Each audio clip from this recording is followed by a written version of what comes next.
dear friends and dear youth who are joining us from different parts of the world. Good evening to all of you from Istanbul. First of all, let me introduce myself. I am Javharat Dinavasova, an executive assistant to the president of ICYF. And it's a great honor and pleasure to greet and welcome you here in the second week of the Prof Diplomats Academy. On behalf of ICYF, I would like to thank each and every one of you for being with us today. We are very pleased to be able to welcome those of you who have been with us for a long time, as well as those who are new to the Academy. Today is the second week of our Prof Diplomats Academy program, and we are proud to be able to host it today here with all of you. Before we start, let me inform you that the whole program will be translated simultaneously into French. You can see the interpretation button in the lower right corner of your screen to choose the language you prefer.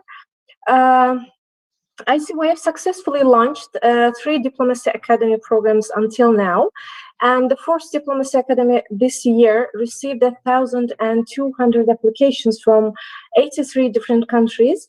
It will last for 7 weeks in total, with 6 weeks of seminars and a round table session with 1,000 young volunteers. At the end of each seminar, including today, we will have a Q&A session for your questions, and you may send them via Q&A box. Before we get started, I would like to welcome our honorable guests and express my sincere gratitude to His Excellency Professor Dr. Dato Koutoub Moustapha Sano, the Secretary General of International Islamic Fiqh Academy of OIC, and Professor Dr. Azza Karam, the Secretary General of Religions for Peace, who generously spare their precious time for us tonight in the second week of the Diplomacy Academy. Today's session is centered on faith and diplomacy, the prospect of faith in transforming the future.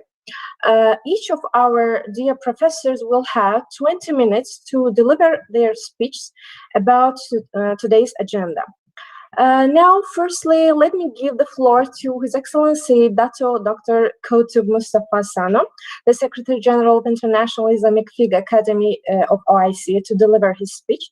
But before that, Your Excellency, please let me read your biography for our audience.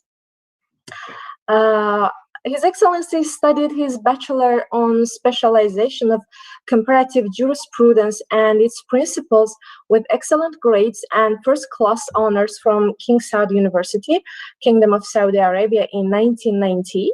Right after this, His Excellency completed his master education in the same field in King Saud University in 1993.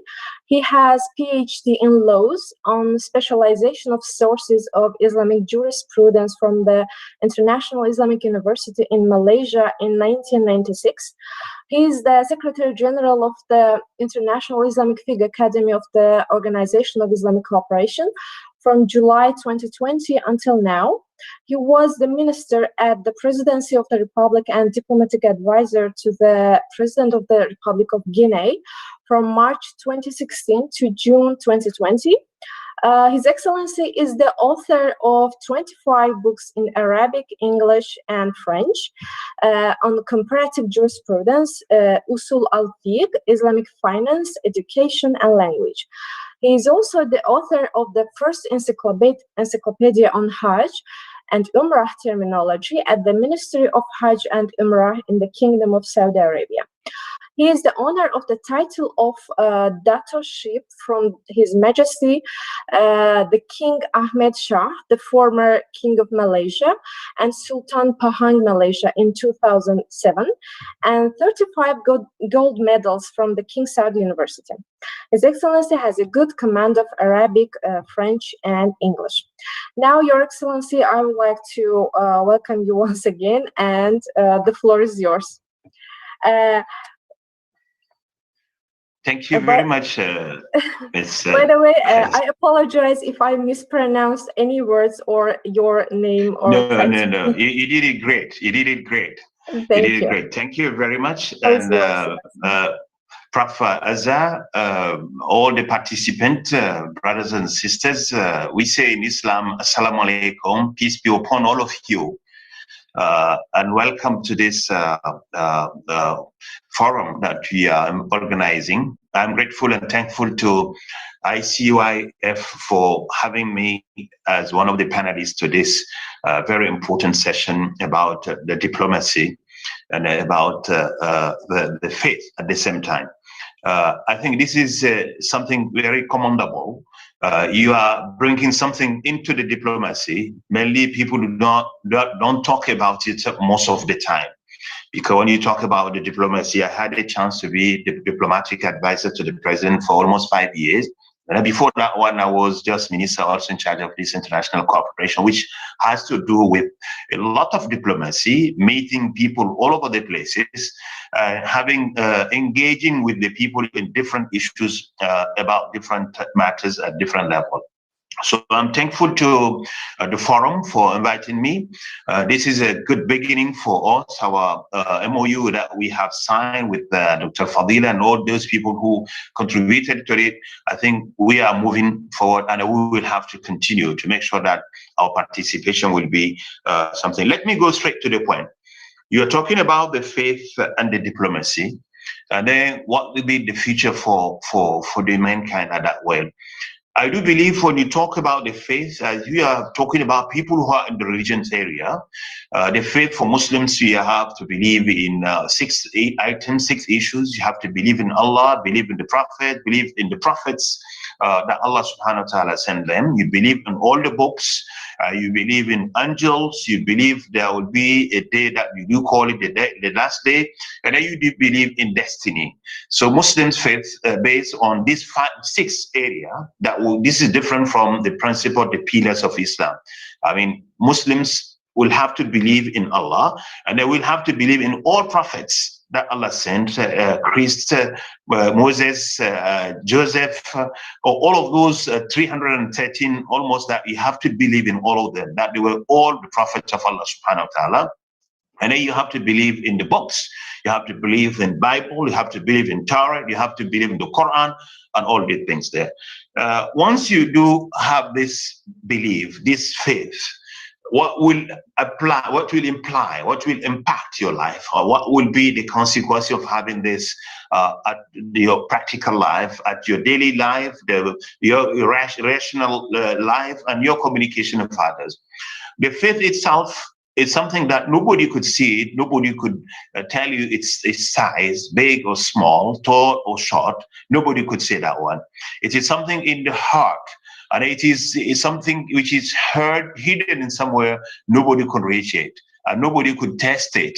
So what we will know about the faith, you will know the actions, the reactions, or the impact, the implications of the faith, what will make you to believe. For instance, if you let us say we believe that the faith, since it is something, it is so dear to human being, and it is inside there, it is a kind of relationship between him and what he believes in it. If he believes in God, believes in book, then he receives something from these sources that could be guiding his life, guiding the principle, helping him how to handle the different situation and different environment.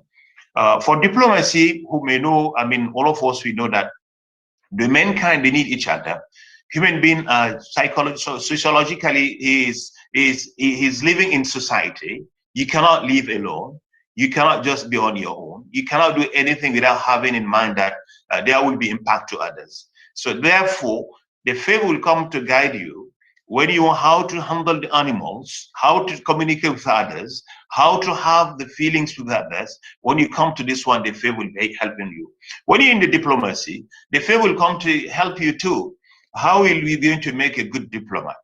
A good diplomat is somebody who bringing together and finding the solution to the problems and trying to avoid all the conflicts. You cannot be a good diplomat if you have been promoting the conflicts, you have been promoting the clashes among the nations, among the civilization.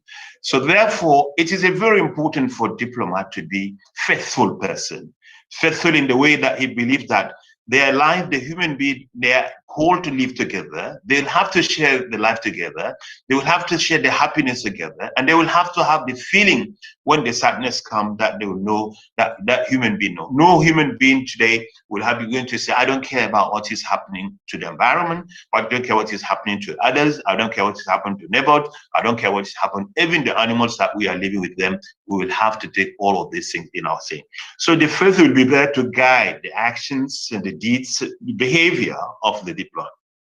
The faith will be there, something also, how to be a trustworthy person. You cannot cheat the people. You cannot lie to the people. You cannot betray the friends. You cannot do all of the things that the faith is the one which is guiding you to do. Our human people who believe would not be who faithful, not faithful, they know we have some universal values that we all share, all the religions. The good things we have for the faith, that the faith, the meet at one level, at certain level, nobody could find, and nobody should do something in their name. For instance, the courtesy or the kindness, the faith, all faith agree on that one. You have to be kind. You have to be kind to your people around you. You have to be kind to the environment, kind to the humanity, kind to the animals, kind to anything that you deal with it. Therefore, in your communication as a diplomat, the kindness will have to be always there for you, and then to be a guide when you communicate. And then you have to avoid any clashes, anything which is going to harm others. Have a feeling that I do not want anybody to harm you. There shouldn't be harming anybody. So when you have this feeling, you have reached some emotional level that I do not lie because I do not want anybody to lie to me. I don't cheat because I do not want anybody to cheat me. They have reached some level of faith that will be commending or will be directing, will be guiding my behavior. I will have always in mind that there is next to be somebody, he or she will not like what I don't like. He or she will not accept what I don't accept. He or she will not appreciate what I do not appreciate at the same time. So therefore, I would believe that the faith is very important for the diplomacy. Once the diplomacy is vacant, there's no faith in it, then you would have to expect, and you have to be waiting for all kind of clashes. Believe me, today, when you are having the war or you're having all kind of these clashes and the hatred here and there, it's because the faith is weak in the heart. Because when the faith is not weak, you will be always there to be solving the problem, to be contributing to the emancipation of the others, to be accepting the fact that the life is beautiful when you share with others. The happiness is beautiful when the others also are happy with you. You won't see it to be only you to be a selfish person at that level. So the faith is very important for guidance. This is one thing I could say. Is it very important to solving the problems, to have such kind of human side, I mean, humanization of what our activities, our behaviors or actions. The faith is very important in terms of the consequences of what we do, because we do believe that we are all in this life for some time, and that there will be a life after this life. When you believe in that one, Christians, Muslims, and Jews, and all of those people, they do believe there will be another day that people will be asked what they did and what they do in this and with their life and their share. So the faith is that one will be there to be guiding you, to be monitoring you, or you could say that way, and that will make him putting more humanism in your activities, in your behavior. So therefore, I would congratulate the future will lie on the faith. People might be saying today, we don't believe in any religion. That's okay. It's just your choice. But most of the people normally, they do believe in something. They believe in Christians, they believe, and the Muslims, the Abrahamic faith, they have the shares, common ground for some of these things, the values. And if you could look at the world today, of the 7 billion people, that around here, you have at least 6.5 or 6.7 billion, they all believe in something. They have faith. So what we need to do today, we have to make this faith in the services of the diplomacy. We'll have less fighting, less war, less killing. The children who are suffering, they are exiled, these people have been displaced. The women who have been violently been treated here. The faith will be coming to help the mankind, the humanity, to be more human, to bring this humanism in our actions, in our behavior. Could you believe that with the faith, you will never be harsh, you will never be going to hurt a child or a woman in your life? You will never ever do it, because the faith will tell you, doesn't go along with the faith. Faith, Allah created these things, God created them, they want you to be kind to them. You will never, the faith, you will never even kill, what do you call it, an animal for no reasons, just like because you want to just survive and get your own life off to be like there.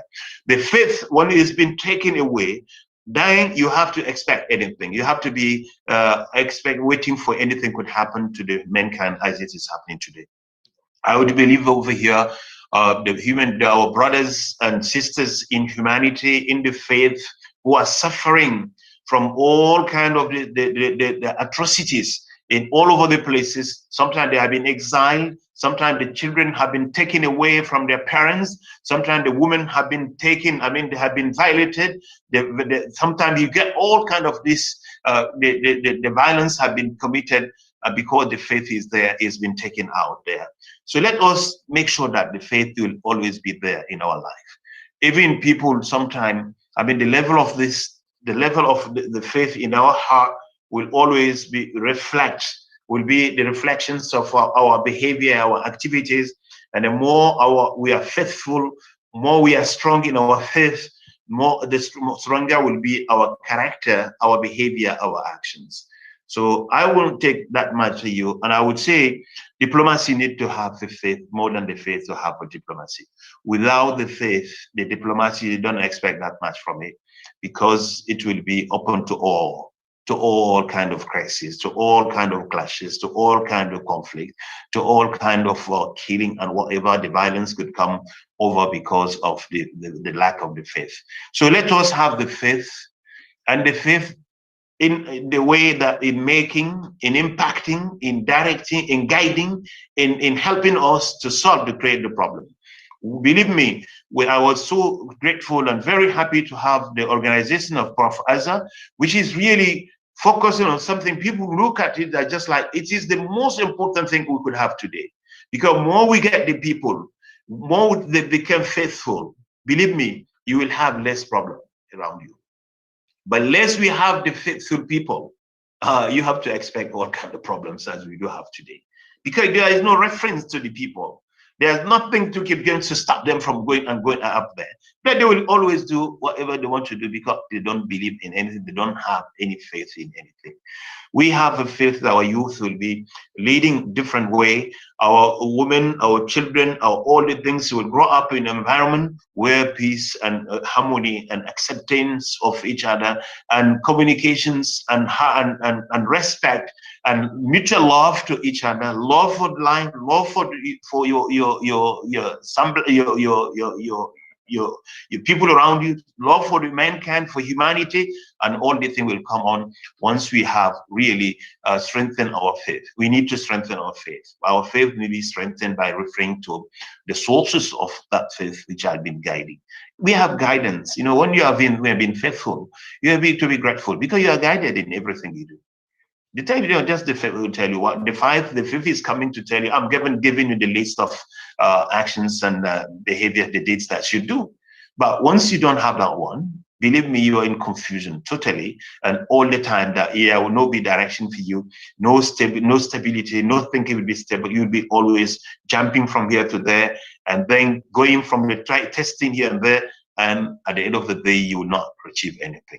So let us call with all of you, with Prof. Azza, that this aspect of our diplomacy need to be brought forward and need to be talked about, have more organizations, meet the diplomats and get them all to be involved on these things. Believe me, without being even imposing one specific faith, whatever faith they do have, let them have that faith, let's have that faith. And I do believe no sales will be bringing them, no, we will be promoting for them anything which will be which will not be in line with the harmony, the love, with the appreciation, with the acceptance, if all the things there. But let's get the faith itself in our heart, and then our actions will be the best that we do expect from all of us. Thank you very much.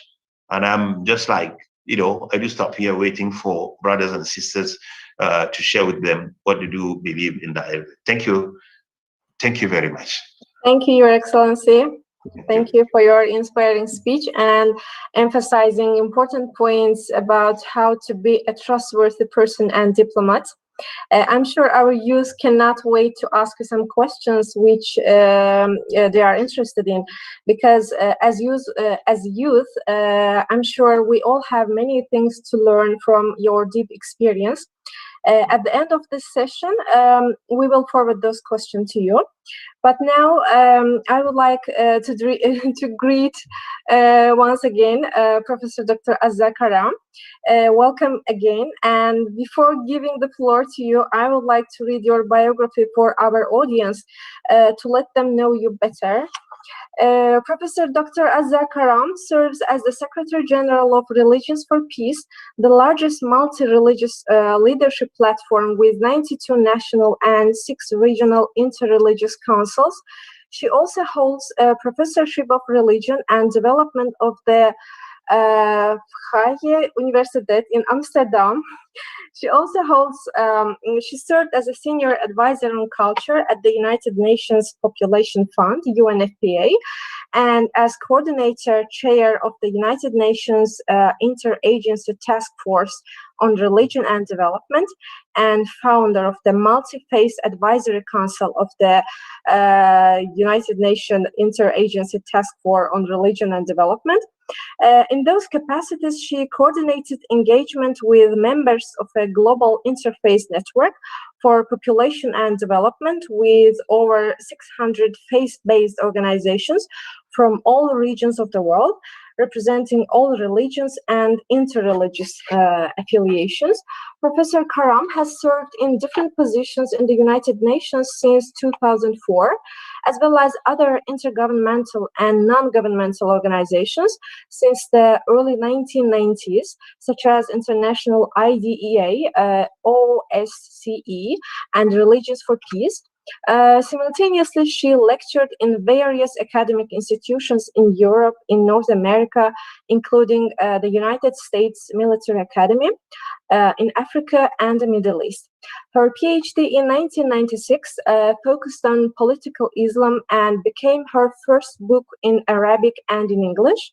She has since published widely in several languages on international political dynamics, including democratization, human rights, peace and security, gender, religious engagement, and sustainable development. She was born in Egypt, and now lives in the United States. Dear Professor Azza Karam, welcome again, and the floor is yours. Assalamu alaikum. Thank you very much, Ms. Javrat, for that very lovely introduction, which was very kind of you.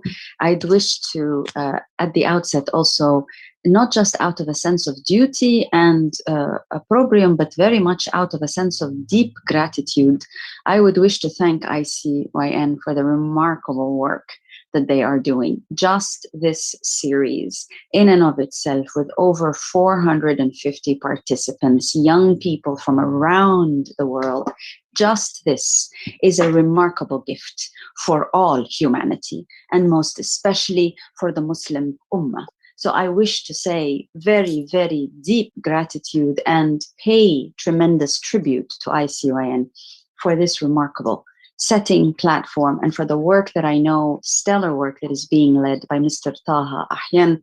I do wish to convey my deepest appreciation to him and to the team.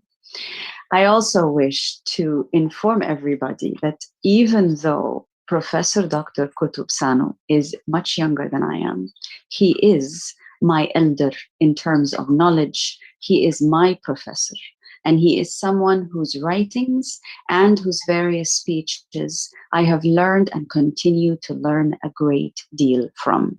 So I commend ICYN for the opportunity for me to have yet another audience and to learn so much from the beauty of his wisdom that is absolutely essential and necessary. I wish the entire world, particularly our great international media that tends to be very, very quick about disseminating hate and violence, especially about Islam and Muslims, I wish they would have a program with Professor Koutoub Sano in the morning, afternoon, and evening, so that every day people can hear and can listen to this beauty of the faith of Islam, which is the beauty of faith everywhere, at any time and at any place. Islam is a religion that has come as the icing on the cake, if you will, of the monotheistic practices of Judaism and Christianity. Islam is a religion that teaches us first and foremost that faith, iman, belongs to everyone who has it. It is not an exclusive property of any community. It is not meant to be derogatory towards the other. It is meant to give us the patience, the persistence, the perseverance, and the resilience to coexist, not to coexist as better than, not to coexist as other than, but to coexist as equal in the eyes of the Maker. This is what our religion teaches us. This, by the way, is the quintessential aspect and element of diplomacy. How to coexist in peaceful harmony that therefore requires that we do not see the other as less than us or better than us. We see the other through the eyes of the Creator. Diplomacy is about seeing the other through the eyes of us and them. Diplomacy is about understanding that there is no better, there is no worse, there is one Creator. Through the eyes of the Creator, I see you. That is faith and that is diplomacy. And there is no big difference between the two, as we heard so beautifully articulated from Professor Koutoub Sano. So then the question becomes, then why? Why do people kill in the name of their faith? Why do people hate in the name of their faith? Why do people maim and disable and injure and violate in the name of their faith? Because people do so in the name of their faith. Some people inflict war and deep, deep violations, systematic, in the name of their faith. And this is a reality of our times. This has always been a reality, by the way. But this is particularly a reality in our times. Why? Because in this moment that we live in, the 20th, 19th, 20th, and now 21st centuries, in these moments, these great century moments we live in, religion has perhaps now occupied a place and a position of prominence that it did not occupy before. We must never forget that when the mission of colonialism, one of the deepest injurious experiences of human history, colonialism that brought slavery, colonialism that denigrated and dehumanized entire populations of large parts of the world, it was done not in the name of injury. It was done in the name of the civilizing mission. It was la mission civilisatrice. It was noblesse oblige. Yes, it was justified by certain religions. We must never forget that the Holocaust, in which 6 million people, Jews included, died mercilessly with horror, that was perpetuated and sometimes very much adjusted as though this was a religious imperative. It's okay. By turning a blind eye towards injustice, including when religious institutions and religious leaders turn a blind eye, are silent towards injustice, that is being an accomplice. When religious institutions are silent towards injustice, they are an accomplice. When religious institutions here in the United States of America, in the history of slavery, used to preach through churches, certain churches, parts of the Bible, to the enslaved African populations. They were preaching the Bible to enslaved populations. They had edited the texts in the Bible.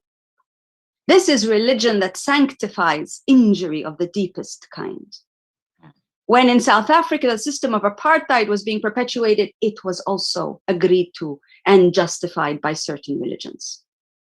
We must never forget and never ignore that our religious institutions have an incredibly valuable role to play. And some of them have played historically until today a role in justifying violence. That being the case, we cannot afford to only see the religious as the good. We must understand deeply. We must take responsibility as believers. We must take responsibility as believers. When harm is done in the name of any faith, it becomes our responsibility as believers. Because I'm a Muslim and this harm was done by a Christian or this harm is done by a Jew, doesn't mean that it's okay. I take responsibility for the harm done in the name of the faith, any faith.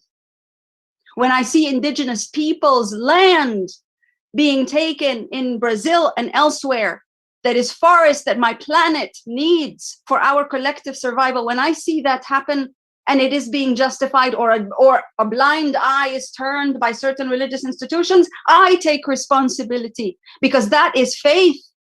That is faith being used to oppress, to subjugate, to hurt, to inflict pain. We heard from Dr. Koutoub the value, the necessity of do no harm. It is the simplest of faithful principles. Do no harm. So when harm is done in the name of somebody else's faith, I don't necessarily see it as mine. But if I am a believer, the harm done in the name of any faith is harm I have a responsibility towards. Because if we will not transform our tendency in times of exasperation and desperation to be violent, we will not transform the tendency for humans to be violent if we don't become believers, if we don't take responsibility as people of faith, regardless of that faith. And this is the quintessential necessity of diplomacy. It isn't just that as a person of faith, I take responsibility. I feel the pain of the other because it is inflicted by faith. I therefore have to serve in solidarity with the principles of faith. And that is essentially, as our religion tells us very, very clearly, thereby underlining what every religion tells its people, mercy. Yeah. Our Allah is merciful. Rahmanun Rahim. It's a double emphasis. There cannot be more mercy than that of the divine. Rahmanun Rahim. Then how can I, as a person of faith, sit back and say, well, that's just the Jewish thing, and that's just the Muslim thing, and that's just the Hindu thing, and that's just the Buddhist thing? No.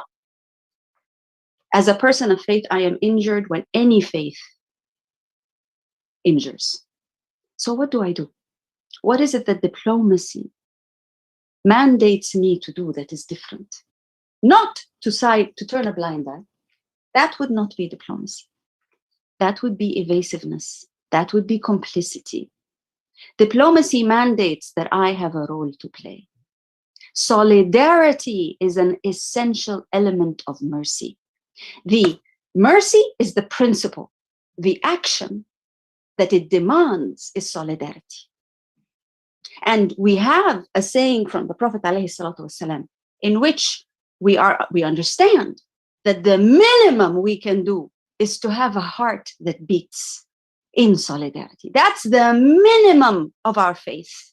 The minimum is that our heart beats with this. Do you know what that means? It means that when your heart beats with the pain of the other, not just your own pain, the pain of the other, because that is your pain. When our hearts beat with the pain of the other, we will be compelled to take action anyway. And that we cannot have a heart beating that doesn't demand us, that doesn't push us to do something. And the minimum, therefore, is solidarity. Solidarity is the minimum action that our faith compels us to do. And solidarity is the highest form of diplomacy. We may not, in fact, clearly we have not stopped conflicts and wars. So many different kinds, from so many different places, about so many different issues. We may not stop the conflict, but we can act in solidarity with those who are injured. We have not been able to stop the pandemic, but we can and we must act in solidarity with those who have needs, urgent, basic needs as a result of it. We can point fingers at others that are not doing a good job because we're doing better. Or we can compel and impel and insist, and we can be the examples. Diplomacy is about serving as an example of solidarity. The best forms of diplomacy, by the way, are the ones in which you can get somebody who is absolutely not willing to do something. The best form of diplomacy is to be able to get them to do what they are absolutely not willing to do. To go where they were absolutely not intending to go. That is the best form of diplomacy. I maintain that this best form of diplomacy is made possible when our hearts are beating with the pain of the other, because our faith tells us that the pain of the other is our pain. And the other, by the way, includes the blade of grass, the tree that gets cut.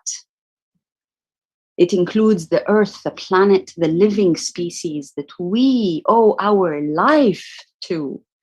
When our hearts beat with the pain of the other, that is what will propel us to be in solidarity with the other. So what is this solidarity? By the way, I should have started by telling you about Religions for Peace. I'm always very bad at publicizing the organization. You will have all heard of the United Nations. The United Nations is governments. Governments come together and they are members of the United Nations. The United Nations is the governmental, intergovernmental institution. Religions for Peace is the United Nations of religions, meaning what? Meaning that all the religious institutions and the representatives of faith communities around the world come together in Religions for Peace. In the United Nations General Assembly, 193 governments are members. In the World Council of Religions for Peace, hundreds of faith institutions and representatives are members, all the way from the Vatican, Al-Azhar, Anglican Communion, all the way to our indigenous brothers and sisters around the world, and everything in between. That is Religions for Peace. It was founded 50 years ago. Why? Because there was a sense then, 50 years ago, that the governments alone cannot serve the needs of everybody. That governments alone are necessary, but insufficient. That law and legislation, even when internationally ratified, is necessary, but insufficient. So if governments and legislation and laws are necessary but insufficient, what is the missing ingredient? The missing ingredient is what Professor Dr. Koutoub Sano told us: faith. Faith.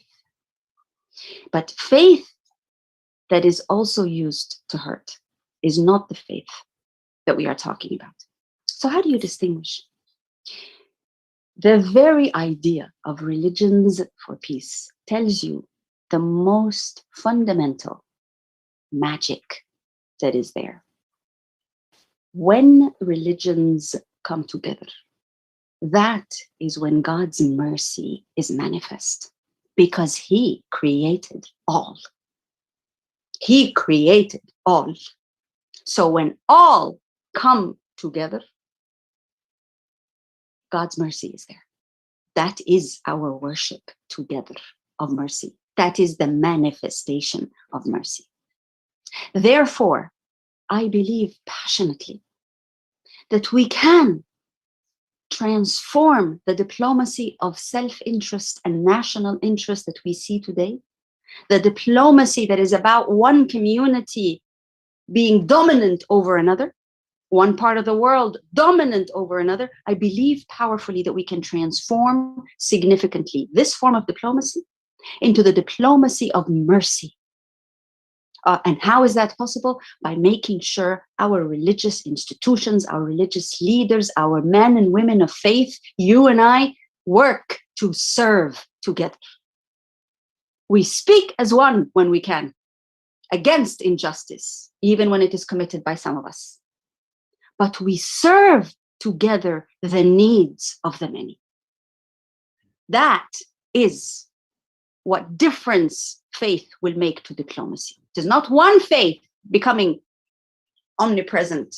It is not one religious institution becoming the dominant space. No, no. Actually, that one faith is usually a remedy for trouble. It is when all faiths come together to do what? To serve all. To serve all, not to judge some, not to justify pain against some, but to serve all. When our faith comes together, regardless of what it is, when our faiths come together to serve, that is the mercy of the divine. That is transformative diplomacy. Many governments today, from the Gulf and from Europe, are very interested in interreligious work, are funding millions to interreligious work. And actually what is happening is certain religious institutions are becoming more dominant in this space because they understand that they serve everybody. If you're Catholic, you serve everybody. You're not just supposed to be serving Catholic. If you're Muslim, you serve everybody. You're not just supposed to be serving Muslim. Yes, that is true. But when Muslim and Catholic and Protestant and Jew and Hindu and Buddhist come together to serve everybody, that is the formula of transformative diplomacy, the diplomacy of mercy that is being implemented when religions come to serve together. I assumed that COVID would be a lesson unlike any other for our generations who lived it. I understood COVID to be a test because everybody is now threatened. There's no rich, there's no poor, there's no better off, everybody is threatened. And by the way, a good part of the world from the north seems to have had access to the vaccine, alhamdulillah and mashallah. Does that mean that that part of the world is safe? No, no, absolutely not. As long as one person on this earth still can carry COVID, the rest of the whole of this earth is not safe. That's the truth of COVID. So I thought, now that we have COVID, my goodness gracious me, we will now all have to come together, right? Because we're all faced with the same thing. Doesn't matter, black, white, yellow, Jewish, Muslim, Christian, Hindu, doesn't matter. We're all facing this. We're all faced with the same threat. So Religions for Peace set up a multi-religious humanitarian fund. We invited the religions and the institutions of the world to contribute to support what? There's already many humanitarian efforts happening. Religious organizations, by the way, are the first responders in humanitarian crises around the world. Around the world. The first responders in humanitarian crises are religious organizations. Even in New York, in Central Park, New York, which some of you must have seen in movies. In Central Park, New York, a Christian organization came and set up an intensive care unit when New York was the epicenter of the pandemic. Why? Because none of the government-run hospitals, none of the private sector-run hospitals were sufficient. Because the demand was much more intense than the supply. So the religious actors are compelled to serve the needs. So we know that this is the reality of what happened. So we assume, come, let us pool some of the resources from the different religions together. Only one criteria for those who want the fund. Don't come to me as Christians and say we want some money to help. Don't come to me as Jews and say we want some money to help. Don't come to me as Hindus. Come to us determined to serve together. The work that you do, you will do as Christian, Muslim, Jew, Hindu together. Because you all exist in one country. Come to us together. Be determined to work together. We will provide a little bit of resources to ensure that you can work together, to support the basic principle of the divine mercy, that it is when we come together to serve together, we can transform and bring about that diplomacy, the transformative diplomacy Do you know that 1 year later, 13 months after we set up the Multi-Religious Humanitarian Fund, only one religious community donated. Only one. And they are a Buddhist community in Japan. No other religious community donated. Why? Because everybody is very busy serving their own work. Because the humanitarian imperative is so intense and so big that everybody's very busy serving their own institutions. We have failed the test of COVID. The test of COVID should have moved us, propelled us to go beyond what we are comfortable with, to go beyond the service to self. The test of COVID should force us to work together even when we cannot stand one another. But right now, COVID will hit you just like it will hit me. Our test today, our ability to stand in solidarity is not only as Muslims together, not only as Catholics or Protestants or Jews together.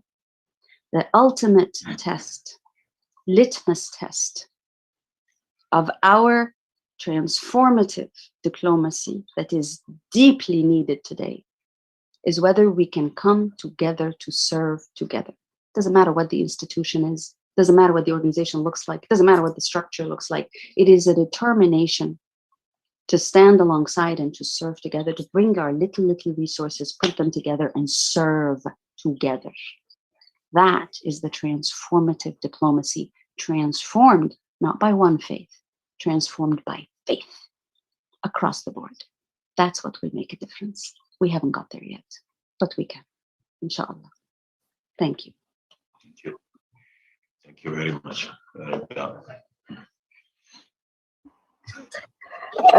Dear Professor, I would like to express my humble appreciation for your wonderful speech. Thank you. And I do believe that to see your great efforts and what you have done in terms of religion and interreligious dialogue for peace so far is just so inspirational, especially for those who are struggling to respond to the world's pressing issues. Now, this is the time for a Q&A session. First of all, I would like to start the questions which were addressed to His Excellency Professor Dr. Koutoub Sano. First question is coming from Mr. Omar Abdel Mohsen Abdallah. Your Excellency, the question is, in a time of widespread atheism, how can there be a role for faith in diplomacy? If you want, I can repeat the question. Yes, yes, I got it. But you don't. Okay, go ahead. Go ahead. Okay. In a time of widespread atheism, how can there be a role for faith in diplomacy? First of all, thank you very much, and a very impressive speech from Prof. Azza. I think she has answered all of these questions that have been raised. We hope that the people get the chance to go listen more to this wonderful speech from Prof. Definitely the faith, no matter how our stand will be, there will always be a need for faith, because the faith is equal, is a part of our being.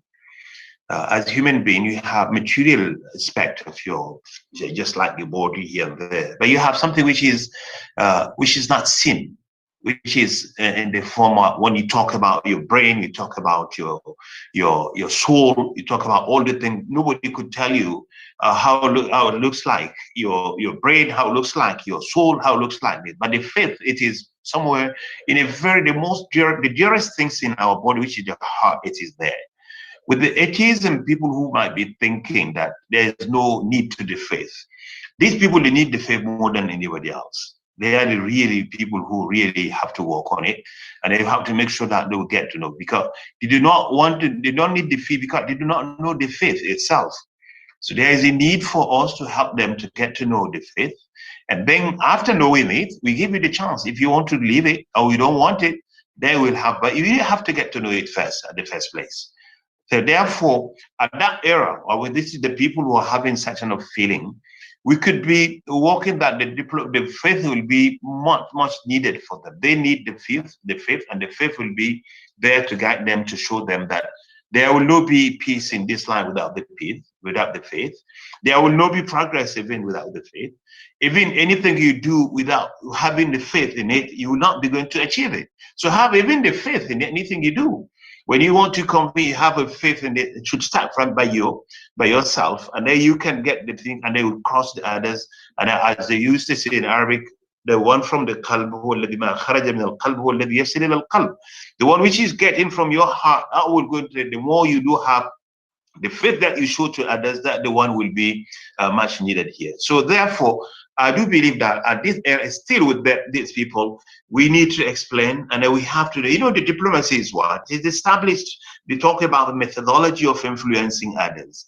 What the good methodology, or you use it through the dialogue, through the talk, through applications, through whatever you want. You could use it as a tool to influence the others, to convince others, to help others to change some of the behavior that they may have, some of the decision they could have, some of the position they may have over here. So the faith will come to guide you, to help you to reach your goals.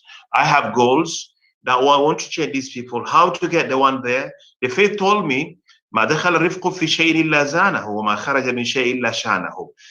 the say for Muslims, that say, anything, the kindness never get into anything, and that it will make it better.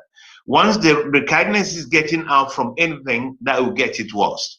So once if you want to convince, and I make use of the kindness, Prof has spoken about the mercy, and I'm talking about this, the kindness, I'm getting it to the person that I'm talking to. Even the doctor, before giving an injection, he has to give you something, the alcohol, in order to make sure that it does not hurt you that much. But at the end of the day, even if it hurts you, he has put something which will be helping you not to feel the hardness or the hardness of the things that they've been using to you. So I believe that we need to get the methods that will be helpful to us to do this and go through the kindness. And the kindness is I think, the key for the diplomacy itself. I want to influence anybody, even if the children, and all of the things they can. When you get to show the kindness, then you have 100 chances to be listened, to be heard, to be followed, to be accepted by what you want to bring to the people to change on that one day. So at that era, I'm worried when the faith is not being introduced properly. As the Prof mentioned, people could hijack the faith. When you kill somebody in the name of a faith, when you do the harm, you harm somebody in the name of faith, the faith is not there, because the faith cannot be. Faith is talking about mercifulness, it's talking about kindness, it's talking about the tiredness, it's talking about solidarity. But if somebody is taking it out of its own area, its own space, and they put it and do something in its name, that is the most dangerous things that we have faced today. Many people have been using or utilizing, sometimes hijacking, I do call it, they have been hijacking the faith itself to destroy the faith itself. Because when you do it in its name, and then you want to show the people it's not the good one, and then something, it is the violence, it is the hardship, it is the hatred thing, you are taking it out, the faith, and then you are making dangerous to the faith, as we do want it to happen this one. So we could envy even those people. Sometimes you get the young people who don't believe in anything. But when you say you don't believe in anything, but you believe in anything, your belief is that you don't believe in anything. Don't believe in anything. There is a belief already there. That belief is saying, I don't believe in anything, but you believe.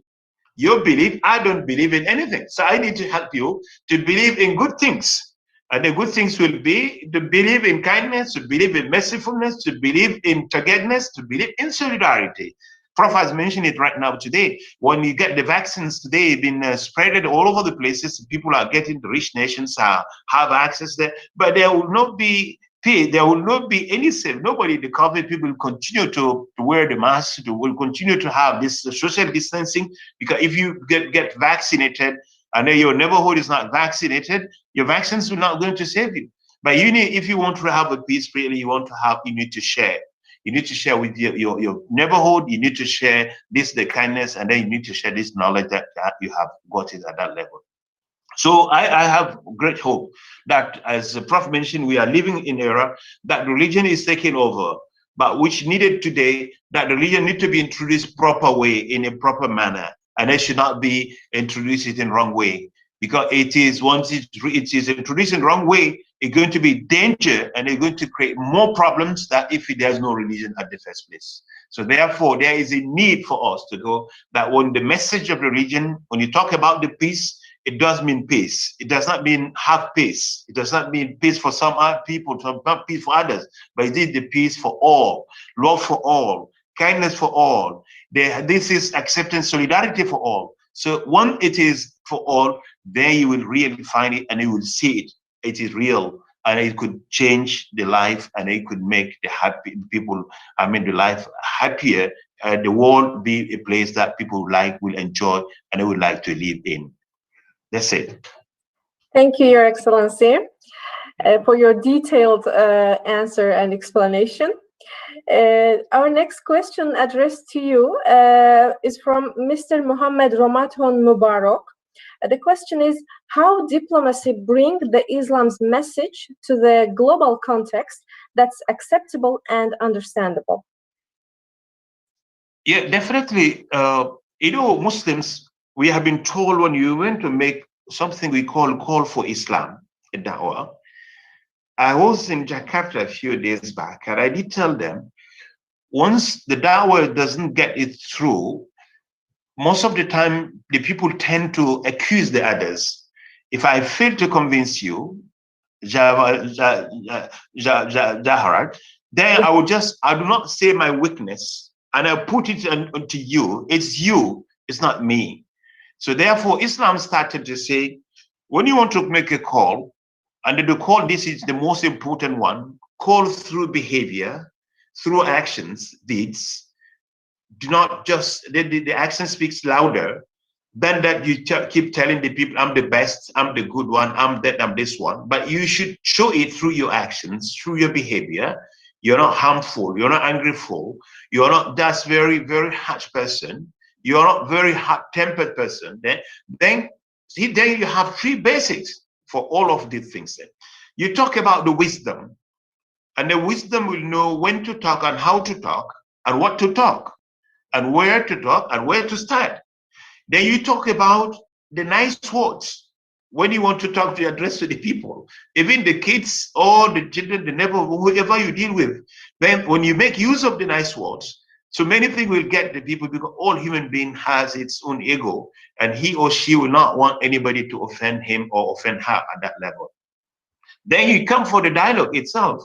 Have a respect to the person that we do dialogue with him, and have a feeling that the diplomacy that we wanted, that method should be something which is based on wisdom.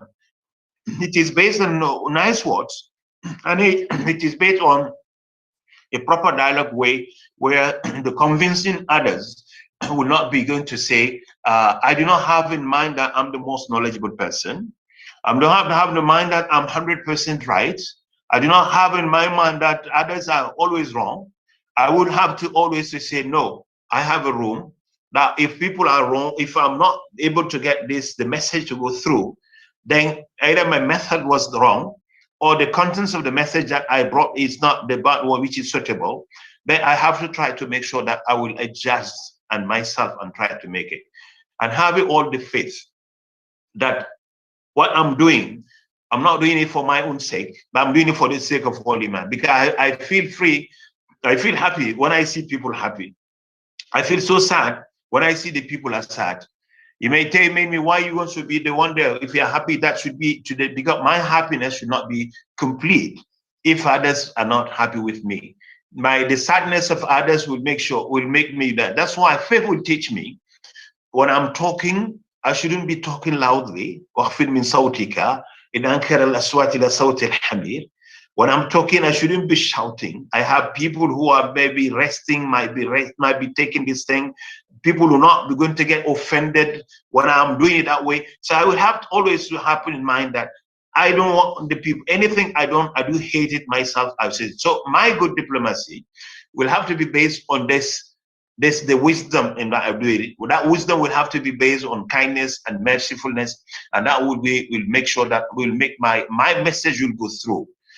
If I fail at the first time, I should keep trying, doing and changing the methods and changing the words and changing the actions that I have gone through, then until I get the means that will be more suitable to others. So you could know the prophets of Allah subhanahu wa ta'ala. You say the Jesus itself, how was he the mankind? There is nobody who couldn't even kill the small when you call it the house fly. You cannot see the blood.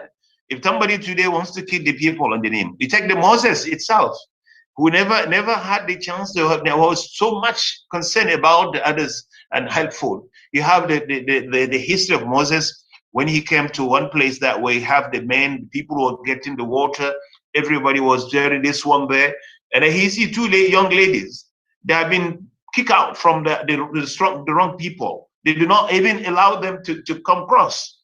The Moses has to get the chance to be gentle. He just stood up. He went to see these two ladies. Why you are not getting the water like others?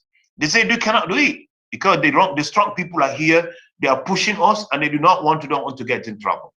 So he did it, and they said no. He didn't ask them where are you from, who are you, and what are you doing. And in response, why are you going to get it? So Moses was that kind of human being. If anybody is killing the people today in the name of Moses, we know the history of Moses. Moses never killed any, never take the life of the people. It's voluntarily, even by mistake, when he got into the dialogue, wanted to get the people to happen, and then he continued to be always regretful to what happened to him at that level. So all the prophets that Allah subhanahu wa ta'ala sent, God sent to us, you could see them. You know, even those people in the Buddhism or Hinduism, you will find that there are some of those principles that the people need to be respectful to it.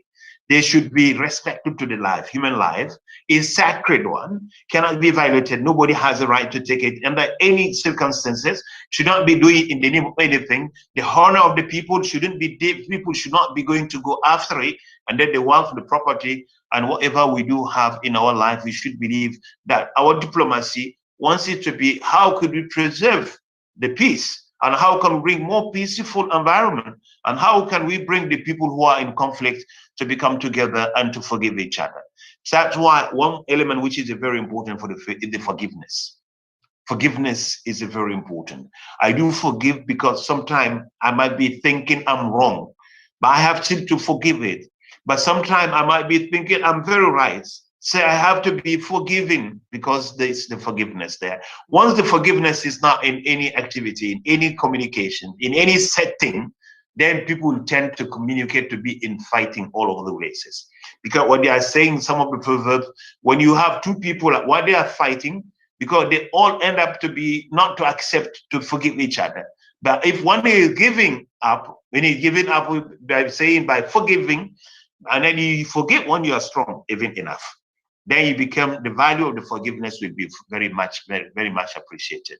I do not forgive when I'm weak, but I'm forgiving when I'm strong. I could do better. I could just do harm there, but still I'm saying that I would have to go there. So the faith will teach us in our diplomacy how we have to learn how to forgive sometimes, and how to tolerate sometimes, and how to accept the others, and how to continue with the kindness and mercifulness, and how to be gentle. The gentleness is the key for the diplomacy. More gentle you are, the successful diplomatic will be. Less gentle you are, believe me, the diplomacy will go nowhere. That's it. Thank you, Your Excellency. Now our next two questions will be addressed to Professor Azza Karam. The questions will be asked face to face. Mr. Ahmed Abdi, if you are ready, the floor is yours. You can ask your question. Mr. Ahmed Abdi, can you hear us?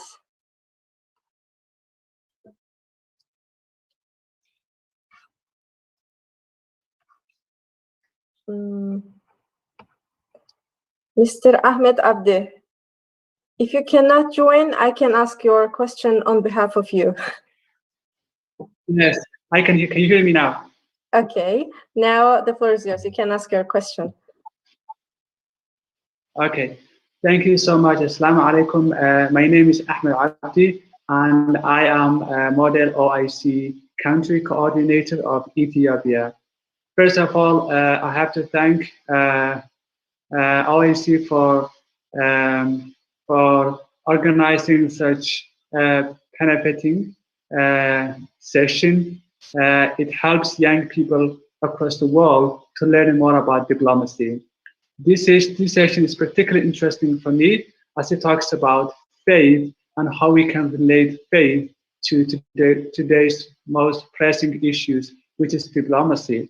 I want to ask Her Excellency, Prof. Azza, about the role of diplomacy, the role of faith in collaboration, in collaborating, in creating harmony and peace among the countries. Today we know that we have the United Nations, we have the Arab League, we have the African Union, but it looks like the conflict is increasing everywhere in the world. We see violence increasing, migration increasing, so many social and economic problems happening. What is the particular role of the global faith community in nurturing and creating, a sense of harmony within the world? Thank you. First of all, thank you very much, Mr. Abdi, for that very good question. And I also have to say that I think you heard from Professor Koutoub Sano already, in a way, the answers, many answers to those brilliant questions. Perhaps if you'll allow me, I'll just share a few thoughts that are my thoughts. And of course, just my thoughts, therefore plenty of room for disagreement and disavowal. The first thing that I would like to share with you is that when Religions for Peace, the organization that I have the great honor to serve, hosted a global assembly in November of last year on the theme of women, faith, and diplomacy, intending to look at two things simultaneously, intending to understand why faith and diplomacy are anyway deeply intertwined. You cannot talk about faith without diplomacy, or diplomacy in truth without faith. And this also applies to some of the questions I saw you raising, many of your colleagues on this session raising. So to understand how where and how do faith and diplomacy meet, or where they don't meet. And then the second part was to look at the role particularly of women around the world in, if you will, serving this space of faith and diplomacy, but also in being some of the most faithfully inspired diplomats around the world. And indeed, even the German Chancellor, Her Excellency Angela Merkel, addressed and opened this conference and said what many women around the world in positions of authority are also and have been saying for many years, which is, I am a person of faith. And of course, my faith inspires the work that I do. How can we assume otherwise? Faith is an important part of who one is. Therefore, when one decides to serve as an astronaut, or as a diplomat, or as an engineer, or as a doctor, or as a cleaner, then our faith anyway inspires what we do. So diplomacy, in a way, as one of the many functions of our lives. And therefore, if we are people of faith, we are inspired by our faith. We can be inspired towards the good, or we can be inspired towards the harm, which is what I was talking about earlier. The challenge, I believe, is that, and wait, before I go there, one of the things that came out very clearly in the different consultations and conversations between religious leaders, heads of religious institutions, secular diplomats from foreign affairs, one of the things that came out again and again and again was this. Are we really seriously believing that it's possible to be a diplomat and not to have any consideration for faith or for religion? Why? How? If faith is part of who we are, if our faith is part of who we are, which is the case for the majority of the world, except a small part of the world called Western Europe. But for the rest of the world, faith is part of who we are. So therefore, like I said, if we decide to be diplomats, it's going to be part of who we are.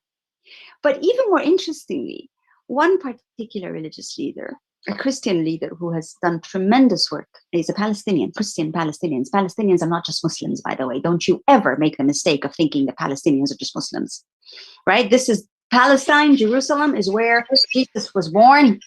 And that is where believers of Christianity reside and have resided originally. So never make the mistake of thinking that the Palestinian issue is only Muslim. Never make that mistake. Then we follow a trajectory of lies, and that puts us in problem after conflict, after catastrophe. Do not go there. Please be realistic. Our Palestinian brothers and sisters are Christians and Muslims. Fact. So never say it's a Muslim issue. It's a human rights issue. It's a Palestinian rights issue. It's a Christian, it's a Muslim, and it's a Jewish issue, because the land that is contested belongs to all faiths. Okay, sorry, that was just a digression. Let's go back to the point that one of these Christian religious leaders raised. He said, in fact, people, he said, speaking to a panel of secular Ministry of Foreign Affairs diplomats, he said, you know, actually the original diplomats were religious people. Do you remember the empires? Austro-Hungarian Empire, Ottoman Empire. These were empires that were religious in nature. Their sanctity, their legitimacy was inspired by religion. So when these empires negotiated their coexistence as they had to, these are the original diplomats. You think that when you go to the School of Diplomacy and study political science today and you enter into the Ministry of Foreign Affairs, you think you're the diplomats? No. Look at the religious leaders who come from institutions that have coexisted for centuries before we had ministries of foreign affairs. We have had churches, we have had mosques, we have synagogues, we had empires that were religious in nature. They coexisted, therefore, per definition, they had to be diplomats, because you don't coexist without diplomacy. If you're going to coexist without, you're going to have war. Therefore, no diplomacy is feasible, as Professor Koutoub made very clear. Diplomacy is where you try to avoid war. And when it happens during war, diplomacy is being able to save as many lives and save the dignity of everyone. That's what diplomacy is for. So there's no such thing as being able to think that diplomacy is a unique space created in the secular universe that has nothing to do with it. In fact, many today of the diplomats around the world working in ministries of foreign affairs are slowly beginning to pay attention, especially in Western Europe, which is the last part of the world to understand that religion has always been part of people's lives. They're also beginning to understand that religion's faith matters to most people. That you can't do your business of diplomacy, you can't do your business of trade and transactions without understanding that religions are part of who people are and how people think and how people behave. And if your business is people, which is really the business of everybody around in this universe, if your business is people, you must take faith into consideration. The challenge is that people understand that religion is equal to religious institutions and religious leaders, which is true, but religion and faith is so much more. What Professor Koutoub was saying, it is what you cannot hold, and yet it is the essence of your being. We must not use religion. So please do not misunderstand what you have heard us to say today. It isn't about using religion to be better diplomats. Never.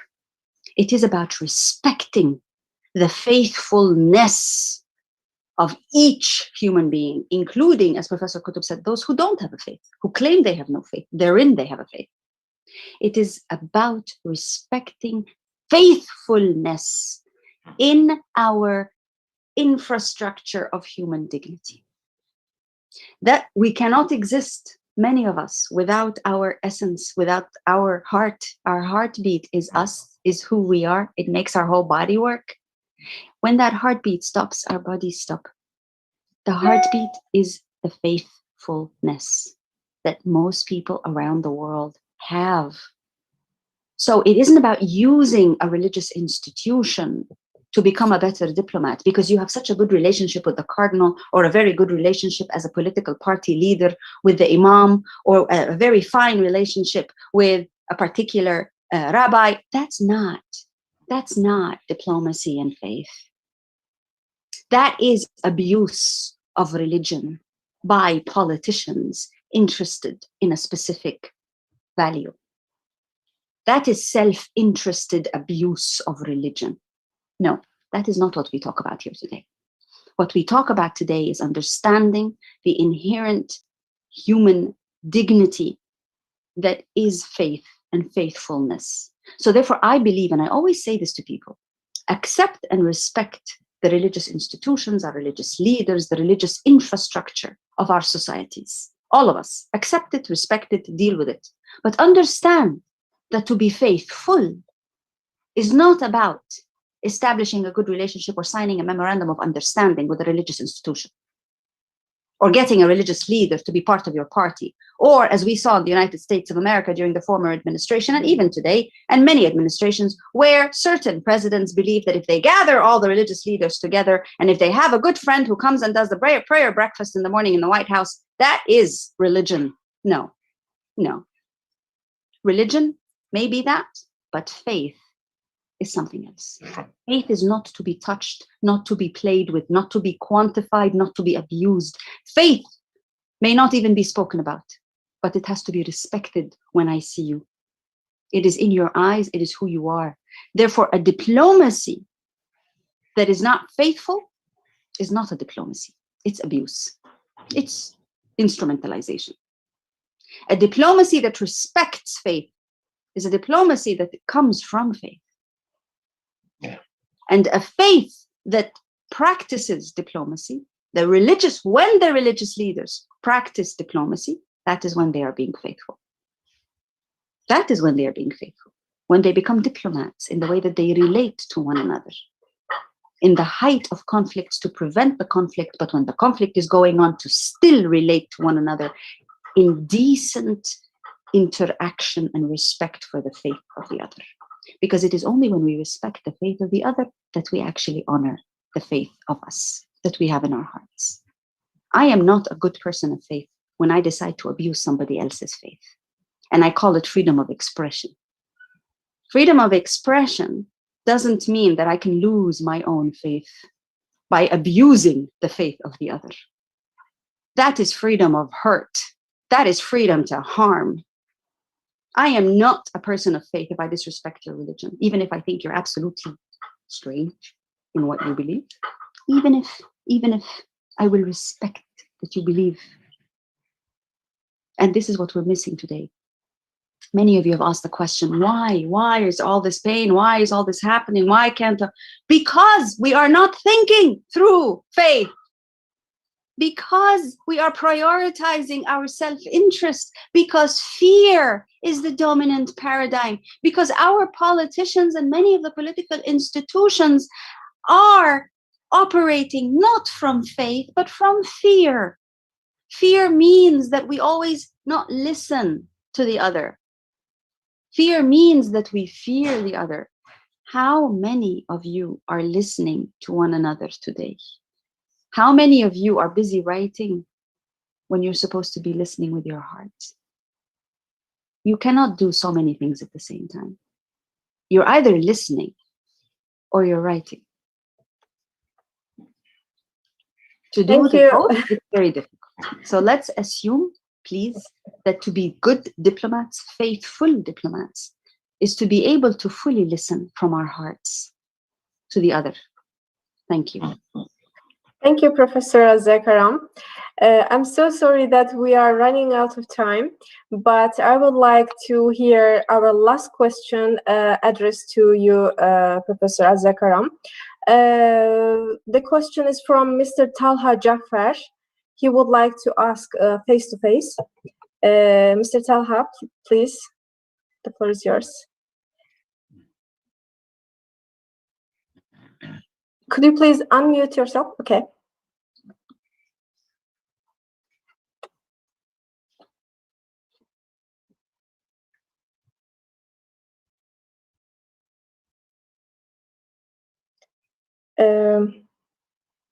If you have trouble connecting audio, I can ask your question, Mr. Talha. Yeah, go ahead. Because we are running out of time, so we cannot hear you. Okay, I'm sorry. I will ask your question, if you don't mind. So, Mr. Talha asked, how do we develop solidarity and minimize the oppressions when the voices can be curbed and simply turned off with minimal lobbying? The question is addressed to Professor Azza Karam. I will repeat the question, but we would like to get the answer, short answers, if possible. How do we develop solidarity and minimize the oppressions when the voices can be curbed and simply turned off with minimal lobbying? I think the easiest way to do this, by the way, is to insist on raising your own voice together with others, in solidarity with others, and especially to do action, to take actions of service to one another. We can keep talking all the time, and then one person raises the voice, or the other raises a voice, or the other raises a voice. We're very good at that, by the way. Most human beings are very good at talking at one another, and then the voices keep raising and the volume keeps raising. You're absolutely right. The point here is we can take action to serve together. Come together, identify what we want to do it together. Do it in the name of Allah. Do it for Allah. Even if we are Christian and Jewish and Hindu and Buddhist, do it for the spirit of the divine. But serve together. Serve together with those who even differ from us. As long as we understand, like with COVID, that there is a common need. We can do that together. That's the way that you overcome. You can point fingers, you can identify, you can criticize, identify shortcomings from here until the day we all die. Or you can identify who feels the pain and wants to do something and work with them. Everybody can do that. Anybody can do that. You don't have to be qualified. You don't have to be over age.